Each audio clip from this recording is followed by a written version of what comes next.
Only two women in the history of the United States have ever been the First Lady and mother of a future president. One was Barbara Bush, and the other was Abigail Adams. There is more to the legacy of Abigail Adams, however, than holding this unique double honor. Born in Weymouth, Massachusetts, Abigail Smith was the second child of Congregationalist minister William Smith and his wife Elizabeth Quincy Smith. According to the Boston Women's Heritage Trail website, Abigail spent most of her childhood accompanying her mother on visits to the poor and the sick, and reading books in her father's personal library. Her parents instilled in her a sense of duty to care for those who were less fortunate, and also taught her the importance of living a religious life full of morality and reason. At the age of 15, Abigail met the man who would become her husband, but it was not under the most ideal or romantic of situations. In his biography of John Adams, David McCullough points out that John was initially less than impressed with Abigail. The pair soon discovered that they shared a love of reading, writing, and poetry, but even that was not enough to prevent them from pointing out each other's faults and remaining skeptical of one another.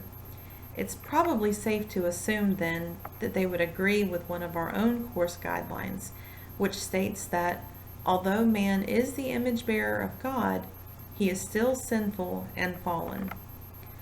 As their relationship grew, however, and their toleration for each other turned to love, they formed an unparalleled bond. Despite the rather interesting beginning to their relationship, John and Abigail would go on to have one of the most endearing marriages of all time. It was full of trials and heartache, the loss of two children, long periods of separation, smallpox, poverty, economic inflation, and war. Yet it was also full of love, trust, endurance, friendship, and a confidence in each other that was unshakable.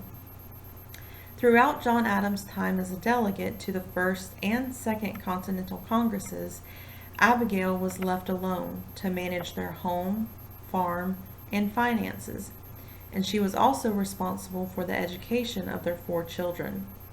In the midst of it all, she found time to write countless letters of encouragement and support to John. This was the only viable method of communication at the time, but it was one of critical importance to John's morale.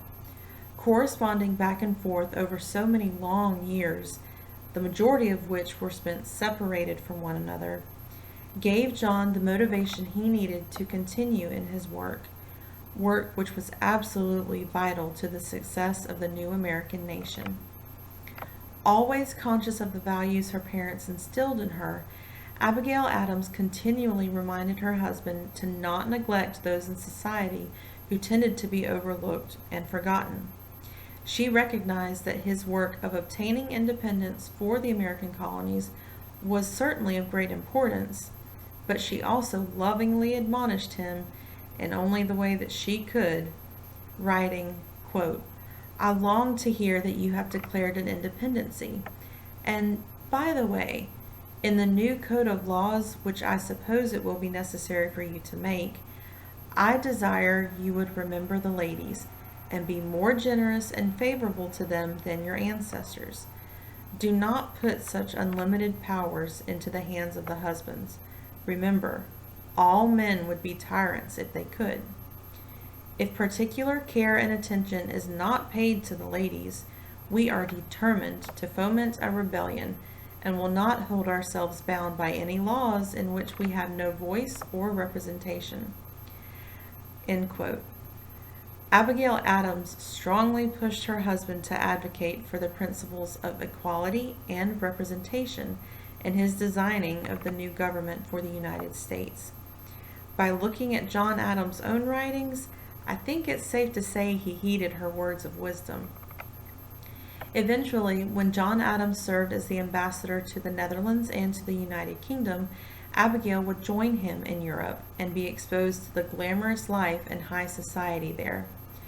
Her First Lady biography on the White House website notes that as the wife of America's first vice president, Abigail Adams became a close friend of Martha Washington and was a valued help to her in official entertaining because she was able to draw on her experiences of courts and society abroad. She would continue serving as the White House hostess throughout her husband's presidency, making sure that all those who came to visit from near and far would feel welcomed and would leave with a positive impression of the new nation. Had John Adams not had such a strong and supportive woman by his side, one can't help but wonder if he would have been as successful in his role in the fight for American independence. Abigail Adams remained her husband's constant source of encouragement and motivation throughout his entire career, reminding him to not get so caught up in political affairs that he failed to remember the importance of having a government in which everyone, no matter their race, gender, or social class, was represented equally.